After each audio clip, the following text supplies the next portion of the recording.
আসসালামু আলাইকুম। New commerce কোচিংয়ের পক্ষ থেকে আমি নাজমুল হাসান শরীফ সবাইকে জানাই আন্তরিক শুভেচ্ছা এবং অভিনন্দন। নিউ কমার্স কোচিংয়ের ধারাবাহিক প্রক্রিয়ার আজকে আলোচনার বিষয় হচ্ছে একাদশ এবং দ্বাদশ শ্রেণীর হিসাব বিজ্ঞান দ্বিতীয় পত্রের দ্বিতীয় অধ্যায়। অধ্যায়টির নাম হচ্ছে অংশীদারি ব্যবসায়ের হিসাব। আজকে তার ষষ্ঠ পর্ব। তো আজকের পর্বে আমি আলোচনা করব এই অংশীদারি ব্যবসায়ের একটি গুরুত্বপূর্ণ বিষয় নিয়ে। প্রিয় শিক্ষার্থীরা, এই গুরুত্বপূর্ণ বিষয়টি হচ্ছে অংশীদারদের মুনাফা বন্টন। কিভাবে মুনাফা বন্টন করতে হয় অনেক শিক্ষার্থীরাই সঠিকভাবে সেটা বন্টন করতে পারে না। কোন কথাটি বললে কিভাবে বন্টন করতে হবে আজকের পর্বে আমি এই নিয়ে বিস্তারিত আলোচনা করব। যদি তোমরা বুঝতে চাও তাহলে অবশ্যই তোমাদেরকে সম্পূর্ণ ভিডিওটি দেখতে হবে।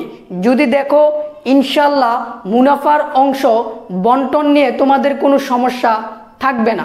তাহলে চলো শুরু করা যাক। প্রিয় শিক্ষার্থীরা, মুনাফার অংশটা তিনভাবে বন্টন করা যায়। প্রথম হচ্ছে অনুপাত অনুযায়ী, 2 নম্বর হচ্ছে অংশীদারদের মূলধন অনুযায়ী এবং সম অনুপাত অনুযায়ী। তো এখন আমরা কিভাবে বন্টন করব মনে রাখতে হবে, প্রশ্নে যেটা বলে দিবে ঠিক ওইভাবেই তুমি কি করবা, মুনাফার অংশটা বন্টন করবা। কারণ অংশীদারি ব্যবসা হচ্ছে একটি চুক্তির ব্যবসা। চুক্তিতে যেটা বলা থাকবে ঠিক ওই অনুযায়ী আমরা মুনাফার অংশটা বন্টন করব। তো প্রিয় শিক্ষার্থীরা, তাহলে চলো শুরু করা যাক। দেখো আমি বোর্ডের এই জায়গায় একটা উদ্দীপক তুলে রাখছি। তো এই উদ্দীপকটার আলোকেই এখন আমি তোমাদেরকে মুনাফার অংশটা বন্টন করে দেখাবো। তবে কিভাবে বন্টন করব ওইটা প্রশ্নে বলে দিবা আমাকে। তো দেখো আমি এই জায়গায় লিখছি আরিফ, কামাল, জামাল 3 জন অংশীদার। তারা ব্যবসার লাভ ক্ষতি 3-2-1 অনুপাতে বন্টন করে। প্রিয় শিক্ষার্থীরা, স্পষ্ট করে এই জায়গায় কিন্তু বলা আছে যে মুনাফার অংশটা যে আমরা বন্টন করব, মানে লাভ ক্ষতিটা, এটা কিভাবে বন্টন করব, এই যে অনুপাত অনুযায়ী। যেহেতু অনুপাত বলে দিছে তাহলে অবশ্যই তোমাকে অনুপাত অনুযায়ী প্রত্যেক অংশীদারদের মুনাফার অংশ বন্টন করে দিতে হবে। তো দেখো 1 জানুয়ারি 2017 সালে তাদের মূলধন ছিল যথাক্রমে 50,000 টাকা, 30,000 টাকা, 20,000 টাকা। তো এই 50,000 টাকা হচ্ছে আরিফের, 30,000 টাকা হচ্ছে কামালের, আর এই 20,000 টাকা হচ্ছে জামালের। তো প্রিয় শিক্ষার্থীরা, মুনাফার অংশ হচ্ছে এই 30,000 টাকা। এই 30,000 টাকা আমরা অংশীদারদের মধ্যে অনুপাত অনুযায়ী কি করে দিব, বন্টন করে দিব। আর অনুপাতটা কত, এই যে অনুপাত দেওয়া আছে 3-2-1। তো প্রিয় শিক্ষার্থীরা, তোমাদের প্রশ্নে যদি অনুপাত দেওয়া থাকে তাহলে কিভাবে বন্টন করবা, অংশীদার কয়জন, 3 জন। তাহলে দেখো প্রথমে তোমরা যে কাজটা করবা, এই যে দেখো অনুপাত যেটা দেওয়া আছে এই অনুপাতের একটা যোগফল বাইর করবা। তো দেখো আমি এই জায়গায় বাইর করি, অনুপাত হচ্ছে 3-2-1। তাহলে অনুপাতের যোগফল কত, 6। তাহলে এই 3 হচ্ছে কার, আরিফের, 2 হচ্ছে কামালের, আর 1 হচ্ছে জামালের। টোটাল যোগফল হচ্ছে 6। তো এখন এই 30,000 টাকাকে আমি প্রথমে আরিফের মধ্যে ভাগ করে দিব যে আরিফ কত টাকা পাবে। তাহলে প্রিয় শিক্ষার্থীরা দেখো আমি এই জায়গায় লিখে নেই আরিফ। প্রথমে লিখে নিবা মুনাফার অংশ বন্টন। আমি লিখে নিলাম মুনাফার অংশ। তো প্রথমে কারটা দিব আমরা, আরিফেরটা দিব। তো আমি এই জায়গায় লিখে নেই আরিফ। লিখার পরে মুনাফা হচ্ছে 30,000 টাকা। তাহলে তোমরা এই জায়গায় 30,000 টাকা লিখবা। লিখার পরে প্রিয় শিক্ষার্থীরা তোমরা কি করবা, যার যার অনুপাত দ্বারা গুণ দিবা। তো আরিফের অনুপাত কত, 3, এর জন্য আরিফের অনুপাত দ্বারা এই 30,000কে গুণ দিব এবং অনুপাতের যোগফল দ্বারা আমরা ভাগ করব। আমি আবারও বলি, যার যার অনুপাত দ্বারা গুণ দিতে হবে আর অনুপাতের যে যোগফলটা আসবে ওইটা দ্বারা ভাগ করতে হবে। তাহলে আমরা যদি ক্যালকুলেশন করি তাহলে আমাদের কয় টাকা আসবে একটু লক্ষ্য করো। 30,000কে আমরা 3 দিয়ে গুণ দিব এবং ভাগ দিব 6 দিয়ে, তাহলে আমাদের আসবে 15,000 টাকা। তো প্রিয় শিক্ষার্থীরা আমি এই জায়গায় লিখে দিলাম 15,000 টাকা। এবার আসো আরিফের পরে আমরা কাকে দিব, কামালকে। তো আমি আবার লিখব কামাল। লিখার পরে প্রসেসিংটা ঠিক একই থাকবে, আবারও 30,000 টাকা। এবার আমি এই 30,000 টাকাকে কামালের অনুপাত দ্বারা গুণ দিব। প্রিয় শিক্ষার্থীরা, কামালের অনুপাত কত? 2। এর জন্য আমি 2 দ্বারা গুণ দিব এবং অনুপাতের যোগফল দ্বারা আমি ভাগ করব। যদি আমি ভাগ করি তাহলে আমার কয় টাকা আসবে? চলো আমরা ক্যালকুলেশন করে নিই। তো এই 30,000কে আমরা 2 দ্বারা কি করব? গুণ দিব। তো গুণ দেওয়ার পরে আমরা 6 দ্বারা ভাগ দিব, তাহলে আমার আসবে 10,000 টাকা। তো প্রিয় শিক্ষার্থীরা, আমি এই জায়গায় 10,000 লিখে দিই, 10,000 টাকা। এবার আসো আমরা কাকে দিব? জামালকে। তো আমি এই জায়গায় জামাল লিখে নিই, আমি লিখলাম জামাল। ঠিক একইভাবে আমরা এই 30,000কে জামালের অনুপাত দ্বারা আমরা কি করব? গুণ করব। জামালের অনুপাত হচ্ছে 1, আমি ভাগ দিব কত দ্বারা? 6 দ্বারা।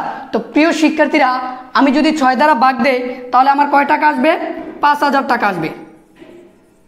তো প্রিয় শিক্ষার্থীরা দেখো, আরিফের মুনাফার অংশ 15,000 টাকা এবং কামালের মুনাফার অংশ 10,000 টাকা এবং জামালের মুনাফার অংশ 5,000 টাকা। তো প্রিয় শিক্ষার্থীরা, যদি অনুপাত অনুযায়ী প্রশ্নে মুনাফা বন্টন করতে হয় তাহলে এইভাবে বন্টন করতে হবে। এবার আসো, যদি প্রশ্নে বলে দেয় যে যার যার মূলধন অনুযায়ী মুনাফার অংশ বন্টন কর, এখন আমি তোমাদেরকে মূলধন অনুযায়ী কিভাবে মুনাফার অংশ বন্টন করতে হয় এটা দেখিয়ে দিব। প্রিয় শিক্ষার্থীরা, একটু আগেই কিন্তু আমি তোমাদেরকে অনুপাত অনুযায়ী মুনাফার অংশ বন্টন করা দেখিয়ে দিছি। তো এখন মূলধন অনুযায়ী মুনাফার অংশ কিভাবে বন্টন করতে হবে একটু লক্ষ্য করো। তো প্রিয় শিক্ষার্থীরা দেখো, এই জায়গায় বলছে আরিফ, কামাল, জামাল 3 জন অংশীদার, তারা ব্যবসার লাভ ক্ষতি মূলধন অনুযায়ী বন্টন করে। প্রিয় শিক্ষার্থীরা, একটু আগেই কিন্তু এই জায়গায় ছিল যে তারা লাভ ক্ষতি অনুপাত অনুযায়ী বন্টন করে, আর এখন বলছে তারা লাভ ক্ষতি মূলধন অনুযায়ী বন্টন করে। তো 1 জানুয়ারি 2017 সালে তাদের মূলধন ছিল যথাক্রমে 50,000 টাকা, 30,000 টাকা, 20,000 টাকা। তার মানে আরিফ হচ্ছে 50,000 আর কামাল হচ্ছে 30,000, জামাল হচ্ছে 20,000 টাকা। তো এই মূলধনগুলো থেকে, মানে এই মূলধন অনুযায়ী এখন মুনাফার অংশটা বন্টন করতে হবে। তো প্রিয় শিক্ষার্থীরা, যদি মূলধন অনুযায়ী মুনাফার অংশ বন্টন করতে বলে তাহলে একটা কথা মাথায় রাখবা যে এই মূলধনগুলো থেকে তোমাকে একটা অনুপাত বাহির করে নিতে হবে। কি বাহির করে নিতে হবে? একটা অনুপাত। কিভাবে বাহির করবা একটু লক্ষ্য করো। প্রথমে তোমরা মূলধনগুলো লিখে নিবা, যার যার মূলধন। তো আরিফের মূলধন কত? 50,000 টাকা, আমি লিখলাম। লিখে একটা অনুপাত দিব, তারপর লিখবো কামালেরটা। লিখার পর আবার অনুপাত দিব, দিয়ে লিখবো কারটা? জামালেরটা। তো প্রিয় শিক্ষার্থীরা, এইখান থেকে একটা অনুপাত কিভাবে তোমরা বাইর করবা দেখো আমি কিভাবে বাইর করি। দেখো, এই পাশে কয়টা শূন্য? 4টা। এই পাশে কয়টা? 4টা। এই পাশে কয়টা? 4টা। তো আমি 4টা শূন্য কি করলাম, যেহেতু মিল আছে আমি কেটে ফেলছি। তারপরে দেখো, কাটার পরে জায়গায় কত দাঁড়াইলো? 5 অনুপাত 3 অনুপাত 2।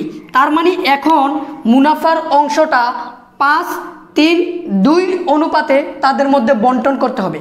তাহলে আশা করি তোমরা বুঝতে পারছো যে মূলধন অনুযায়ী মুনাফার অংশ বন্টন করতে বললে মূলধনগুলো থেকে একটা অনুপাত বাইর করে নিতে হয়। দেখো, আমি মূলধন থেকে কিন্তু একটা অনুপাত বাইর করে নিছি। এবার এই অনুপাতটা থেকে, মানে এই অনুপাত দ্বারা আমি মুনাফার অংশটা কি করব? বন্টন করব। তাহলে আমরা কি করব? এই অনুপাতের একটা যোগফল বাইর করব। কিভাবে? 5 + 3 + 2 সমান সমান কত? 10। তাহলে এবার চলো আমরা মুনাফার অংশটা বন্টন করে দেই।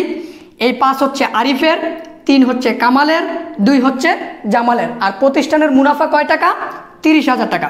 তো চলো প্রিয় শিক্ষার্থীরা, আমি প্রথমে এই জায়গায় লিখে নেই আরিফ। তো আমি লিখলাম আরিফ। তো আরিফ লিখার পর প্রতিষ্ঠানের মুনাফা কয় হাজার টাকা? 30,000 টাকা। তো আমরা এই জায়গায় 30,000 টাকা লিখব। লিখার পর আরিফের অনুপাত দ্বারা এই 30,000কে গুণ দিবা। গুণ দেওয়ার পর অনুপাতের যোগফল দ্বারা ভাগ করবা। তো তাহলে আরিফ কয় টাকা পাবে?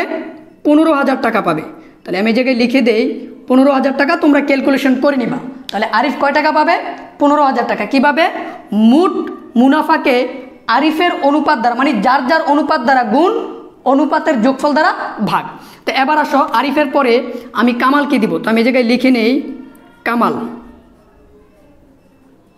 লিখার পর টোটাল মুনাফা কত? 30,000 টাকা। তাহলে সেম প্রসেসিং, 30,000কে কামালের অনুপাত দ্বারা গুণ দিবা।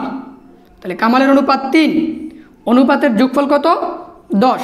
তাহলে কামাল পাবে 9,000 টাকা। এবার আসো কামালের পর আমরা কাকে দিব, জামালকে। তাহলে আমি এই জায়গায় লিখে নিব জামাল। সেম প্রসেসিং, এই 30,000 টাকা আমি এই জায়গায় লিখব।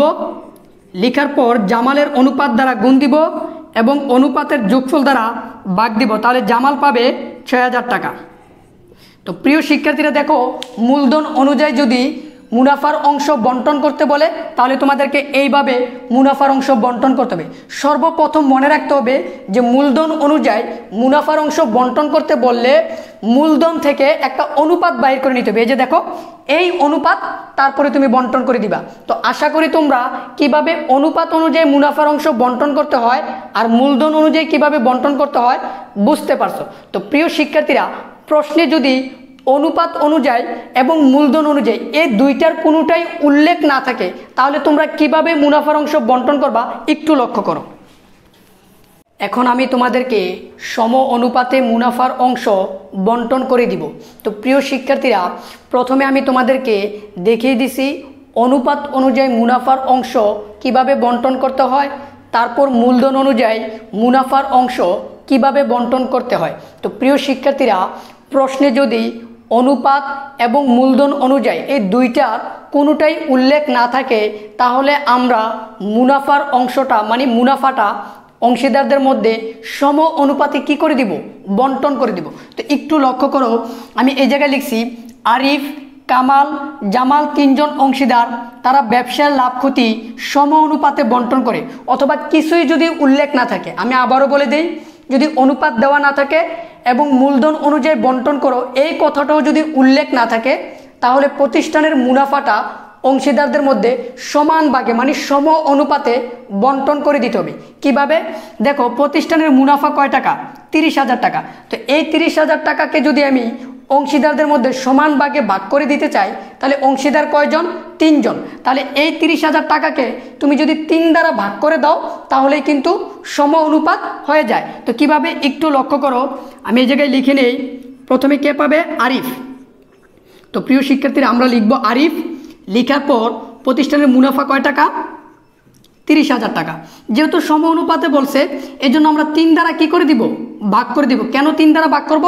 কারণ এই জায়গায় অংশীদার কয়জন? 3 জন। তো 3 জনকে সম অনুপাতে দিতে বলছে। তাহলে আরিফ পাবে কয় হাজার টাকা? 10,000 টাকা। সেম কামালকে যদি আমরা দিতে চাই তাহলে আমরা এই জায়গায় লিখব কামাল। লেখার পর সম অনুপাত বললে সেম জিনিস, আবারও আমরা কি করব? 3 দ্বারা ভাগ করব। তাহলে কামালও পাবে কয় হাজার টাকা? 10,000 টাকা। সম অনুপাত মানে প্রত্যেক অংশীদার সমান করে মানে সমান মুনাফার অংশ পাবে। তো এই জায়গায় যদি আমি লিখি জামাল, লেখার পরে সেম কাজটি আমাদেরকে করতে হবে। আমরা এই জায়গায় 30,000 লিখব। লেখার পর আবার কত দিয়ে ভাগ দিব?